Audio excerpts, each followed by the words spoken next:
السلام عليكم ورحمة الله وبركاته. معاكم انجي سكين. ان شاء الله النهاردة هنعمل قرص طرية باللبن الرايب. الفيديو كامل على قناتي على اليوتيوب. هنا انا عجنت العجينة لكن ما سبتهاش تخمر، خليتها ترتاح بس شوية وبدأت عملت كور. طبعا الكور اللي انا بعملها ببدأ ان انا افردها بطريقة عادية خالص على المفرش واحطها في صواني مش مدهونة اي حاجة واغطي عليها لو احنا مش هنحشيها. هنا عملت جزء من غير حشو وهنا الجزء ده هيبقى محشي.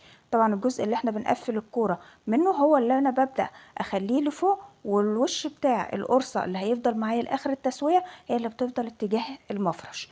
ببدأ ان انا احط الحشوة واقفل عليها كويس جدا، بمسكها ما بين ايدي الاتنين واضغط عليها اكورها تاني او على المفرش بالطريقة دي. هنا ممكن ان انا افردها في الصواني او افردها على المفرش بالطريقة دي. طبعا كل المراحل المفروض يبقى مضغط عليها بس عشان التصوير ما غطيتش.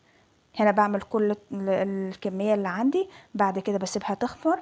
بنعرف ان هي خمرت لما بيكون شكلها تضاعف عن الشكل اللي احنا حطيناه في الصواني. بعد كده بنشغل الفرن على نار عالية ونبدأ ان احنا ندخل اول صينية عملناها وفردناها ندخلها الفرن على الرف القريب من الشعلة اللي من تحت، تاخد لون من تحت نبدأ نطلعها للرف للشعلة من فوق تاخد وش تحت الشواية.